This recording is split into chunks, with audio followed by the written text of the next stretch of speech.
Hi everybody, we're back for another reading of Walking on Cinders. I'm here in my office because I happen to be here and the camera is slightly better quality than it is elsewhere, so we will go on with Chapter 7 from my book Walking on Cinders, which is 10 years old this year. All the other videos, if you missed any of the chapters so far, are on my website, that's atkinsonben.co.uk. And also I will be uploading them very soon to Instagram as well, Instagram TV, although I'm having to edit them because it's over an hour for the first 5 chapters. Sorry about that. Chapter 7 then of Walking on Cinders. The morning of the deployment arrived too quickly. It was peaceful morning, a good morning for takeoff, and that would put even the toughest soldier's mind at rest. Thomas was sitting in the shadows between the door and the grassy square at the centre of the courtyard. A bowl of cereal was perched precariously on his knee, the spoon hanging from his mouth as he stared towards nowhere in particular. Thomas had always preferred the shadows. He came here whenever he was worried, or had some moral dilemma to deal with. It was a practice that he repeated often at the factory. Deep within the shadows provided an answer to all of life's questions, and that was something he really admired. This was an important day, the day when he would undertake the greatest task of his life so far, and he didn't know if he would return. At times like these, you really needed your inner strength. However, Thomas was brought back to his senses as a tall and imposing figure of Ewan Roberts appeared from a side door. There was no need to make eye contact. Both men knew enough to shy away from the previous night's excursions. All packed and ready to go then? Ewan asked as he perched beside his friend. Just a few more things, Thomas replied. I've got to change my uniform. Yes, of course, and that was where the conversation ended. Neither of them touched upon that deep embarrassment that lurked in the pit of the stomach. The feeling was bad enough without bringing it to attention. The ritual that Jennifer had followed each and every morning, with an almost unique precision, ended abruptly. From the moment she had heard the radio news flash in Brown's department store, things had taken a turn for the worse. That was until early the following morning. Miss Marmalade would have hated the whole affair, but for Jennifer, it felt real, and when Ewan left her dressing room, she felt loved for the first time in her life. It caused her to order another bottle of wine from the bar. By the time her limo arrived for the journey back home, she was giggling uncontrollably. And now, only 5 hours later, she had missed the alarm call, which she had never done before in her life, and awoken to a mess of tangled hair and a painful headache. For the first half an hour, Jennifer blamed the whole thing on the drink. But now, as she was sobering up and soaking in the light from the kitchen window, she was beginning to change her mind. Perhaps the events had changed her. After all, she was now free from day-to-day work in the cafe and would soon be on a flight across the channel destined for France. Perhaps now she could flirt a little. Perhaps now she would be able to reveal her true self once and for all. Well, yes, Miss Marmalade could sing and she was a beauty, but that meant Jennifer had those traits too, and simply needed to learn how to portray them. It was all merely a sense of self-confidence. The derelict remains of the Heathrow Landing Strip had been bought by the army many years ago, and the government had set aside funding to develop the area into an estate of upmarket townhouses to accommodate returning soldiers. The houses, they had promised, would be surrounded by new office quarters and the runway would be restored. But that, at the same time, when the government decided to place a bid to host a World Rugby League, something that they had stressed would greatly boost the nation's popularity and encourage growth in the economy. The army's hopes were dashed. War had broken out and before long a recession was looming. The government was losing money fast and the armed forces were first to see their spending cut. The little money they did receive was then ploughed into weapons research and cross-channel communications.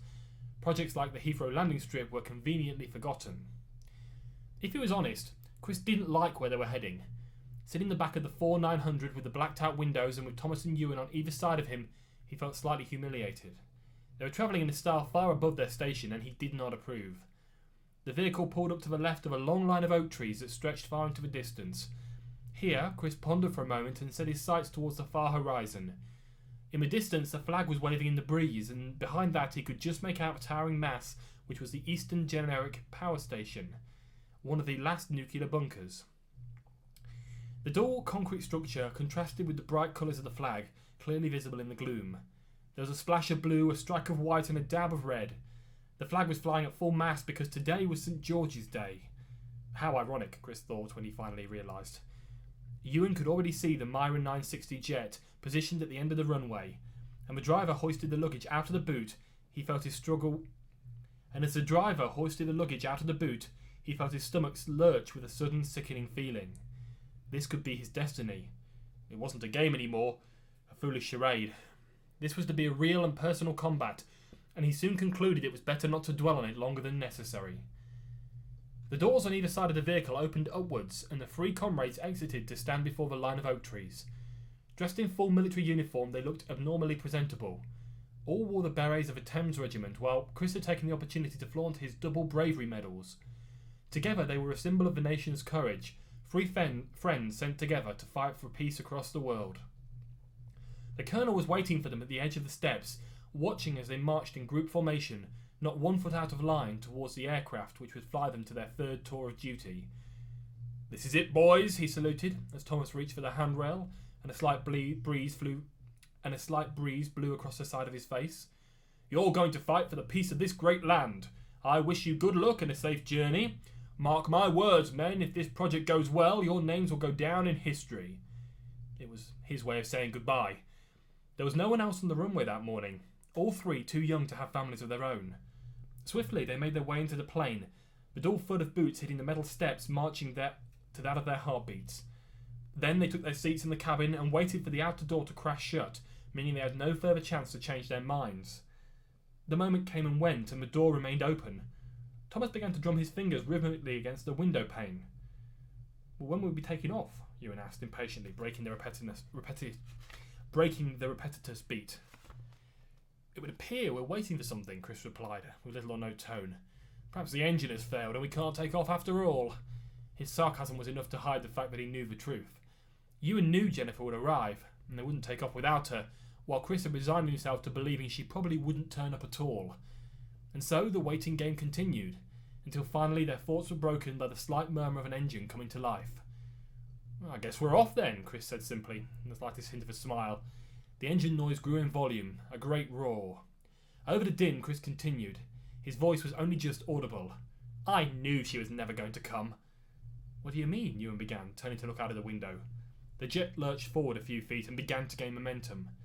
By now Thomas had paused, looking with concern at his friends. "Miss Marmalade," Chris smiled, fully this time. "Did you really think that I was unaware of her joining us today?" "But I thought—" Ewan began again before stopping, unable to continue his sentence. "Ewan," Chris motioned towards the window, "you've been on edge all morning. Take a look at the empty runway. She's shallow, like many girls. Last night gave her second thoughts and she's gone." His voice was deadly serious, and Ewan Roberts had to admit he might have been wrong. It was half an hour earlier that Jennifer had finally left her flat for the hovercar which was waiting outside. She knew she was too late, but there was little she could do about that now. A mobile phone buzzed in her right pocket and she slipped her hand down to reach for it. Sure enough, and as she thought, Smithy was vibrating before her. It was another one of those pet names she loved to dish out, and for her, it detracted from the Colonel's harsh personality. It made him more approachable. The screen flashed once more and a voice rang from the speaker. Jennifer immediately cut them off. "I'm on my way, almost there. I will arrive within 20 minutes. Make sure they don't leave without me." Then she flipped the phone shut. It was all she needed to say, for it was bad enough contemplating talking to the boys, let alone their commanding officer. A short while later, the hovercar pulled over to the brow of a final hill. To the left of the hideous power station stood like a blot on the landscape. The Union flag was blowing in the breeze and the runway stretched out like some strange creature cowering in the long grass. At that moment, Jennifer suddenly began to pay attention. There was something moving in the distance. Down the runway it went, not at all fast, but it was moving all the same. It didn't take her long to process the information and for panic to set in. The Colonel hadn't listened to her. He had ignored every word she said, and the jet was heading off without her. Apparently the driver had noticed her panic, for without a word from his mouth, he doubled his speed and raced down towards the runway. Colonel Smith could sense something approaching at incredible speed, and the decision he had made only moments earlier was now overturned. The hovercar was at the far end of the runway and gaining on the jet plane as it lumbered forwards. By now the pilot had slammed on the emergency brakes and was praying that he could stop the craft before it reached the fields beyond. In a style not unlike the classic hero James Bond, the small black hovercar skidded around the end of the runway and came to a halt where the grass met the furthest reaches of the concrete. Jennifer was thrown backwards with some force. Doing her best to look composed, she pushed open the sliding door and noticed how close they had come to certain death. Looking up now, she saw that one of the plane's tiny windows had been pushed wide open. "I thought you weren't coming," you and Robert shouted down, smiling haphazardly. "But what an entrance!" "Well, I tried to impress," Jennifer returned the smile, watching the electronic steps descend. "Give me a hand then," she continued, climbing the 2 steps at a time. Quickly she reached for the handrail as down below her driver began unloading her luggage. "Time is of the essence. We've got a war to win."